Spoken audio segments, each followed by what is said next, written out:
Hello and welcome everybody to this next edition of Momentum Talks. You've been doing this now for 3 years, so you've obviously had a lot of experience. What are some of the lessons that you've learned over those 3 years? Look, the thing, and we talk this a lot with our clients, is it's not about just rushing in and going, how do we save costs? How do we sort of, get some outsourcing? I think first and foremost is, as a business, is really looking at what, are you optimizing what you're doing? So have you, the business model, what you're trying to create, so taking advantage of, where you're at right now. Then once you're clear on, how you might be able to often there's you need to automate. So, there's a lot of technology there that we can automate processes, automate what we're trying to do. So once we're clear on how we could optimize, then we should look to automate what we can. Yep. Finally, then we look at, well, what are those tasks? What are those things that we can't automate? And then they're the sorts of candidates for things that should be outsourced. I think that's a key piece. Rather than just going, oh, okay, well, let's just go to an outsourcing because, I think, if you haven't, if you can systemize more of what you do, then the outsourcing really just takes you to the next level. As if a small business where, we really should be investing in the relationship, with the staff. So whether that's, a single person, multiple staff, just because they're offshore, if we're just going to, feel like we can abdicate all of that, so yes, like we handle their HR and we handle their pay and all those sorts of things, but it's still our responsibility, the clients to get the best outcomes. Still invest in understanding the person and building a relationship at the end of the day. Because the more comfortable they feel, if they're dealing quite closely, with you on a day-by-day basis, the better output you're going to get. So that's a key learning for us. Yeah. Okay. And time again, when I talk to guys and I say, if you just want to abdicate everything, then you're just probably going to get that typical outsourcing relationship, and they'll get stuff done. But if you want them to, come up with suggestions, think ahead of things, be proactive, that only comes once they feel safe and comfortable, in the relationship. Yeah, it's interesting, that one, because I've actually had a couple of colleagues who did outsource and employed directly, and they had a turnover of the people very, very quickly. And when I started asking questions about what sort of working relationship had they established, the communication was just simply email. There was no level of understanding of role or expectations or feedback. Communication was very poor. So they pretty much advocated. And look, I say to clients and staff as well, let's go, look, email is correspondence, not communication. Yes, that's exactly right. So there's perfectly times when we want to correspond and we need to settle instructions, but if that's the only form of way that we're corresponding and we're not actually communicating, we're not jumping on a Skype or having a phone call or having some sort of interactions, then we're not really, providing a good rounded sort of communication method. So, we suggest that you use all of those, but, those that don't, probably suffer a little bit along the way. Yeah, exactly right. So, and you may have covered this, but if you had 3 top tips for the listeners or people viewing this, what would they be? Look, firstly, I guess top tips would be make sure if you're going to, be looking at options for outsourcing, do your research.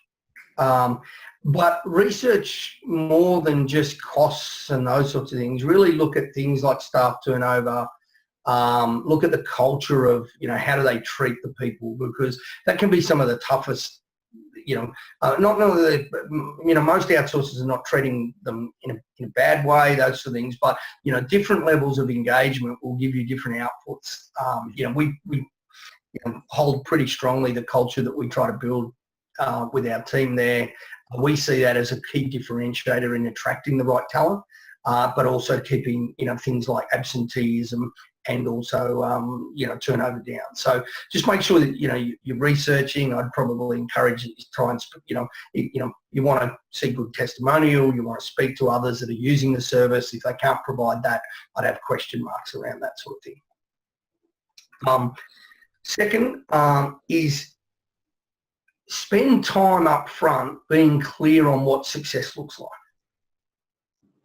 So, I would say the most likely area where there's issues or challenges arise is when there's misunderstanding of expectations.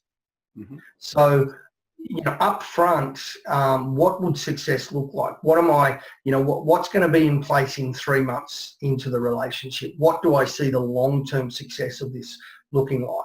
Is there specific metrics or measurements or, milestones that that can be achieved? And that would really help, understand and know that, you're on the right path, etc. So I think so often people just go down this idea of, I just want to outsource some stuff. That's what we want to do, but they're not really clear on the measurements, etc. And then, I mentioned about building relationships. So the key part of that is you've got to be prepared to invest a bit of, it doesn't matter what provider, I think you need to be able to invest a bit of time. And so to do that, my biggest tip there is have someone in the office spending 5 to 10 minutes a day via a Skype call. Just what are you focusing on? What are your key achievements? Where are your bottlenecks? And getting used to them being able to come back and clarify. And if an offshore person knows that they're going to be able to capture you once a day, it reduces a lot of that email correspondence because they can ask that clarifying question, they can get feedback. You can help prioritise what work they might have, and then you get to deepen the relationship. So our firms, the firms that have done that, have had a lot more success than those that have sort of not been as committed to that as a process.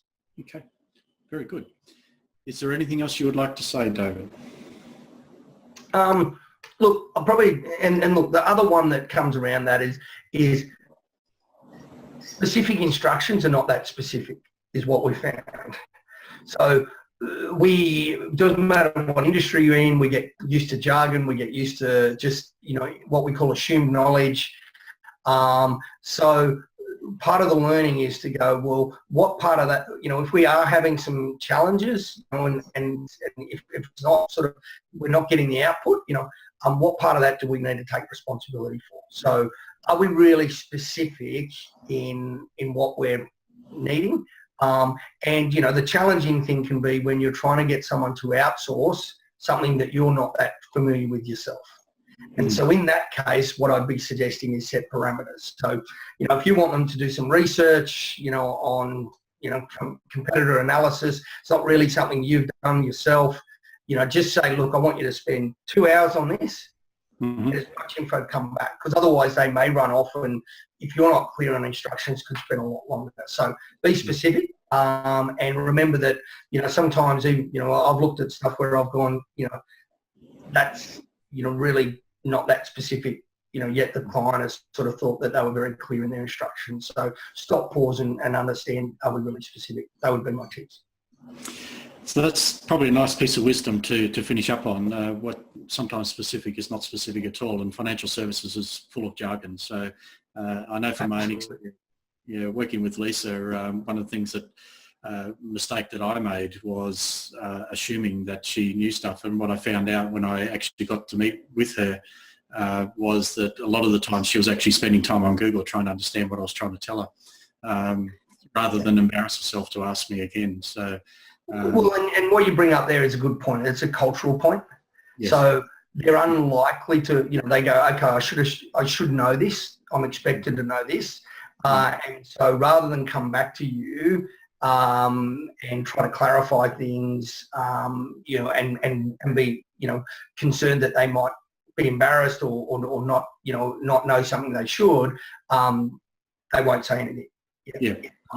And that's, again, the importance of why a 5 to 10 minute sort of chat allows you to go, now, are you clear on that? Can you repeat that back to me? Can I make sure, and what I say to my staff, I said the importance of clarifying back and making sure you confirm helps the person at the other end feel like they've got their point across as well. Yeah. Because sometimes they can feel uncomfortable if they haven't actually got the message, through. So, that silence sometimes can be frustrating because they go, well, I'm not 100% sure that they got it. And so the better that you are at having that dialogue, making sure that they reconfirm back to you, ensures that they actually are getting it, or if not, I've got to, maybe, put them down a different path and give them more info. Very good.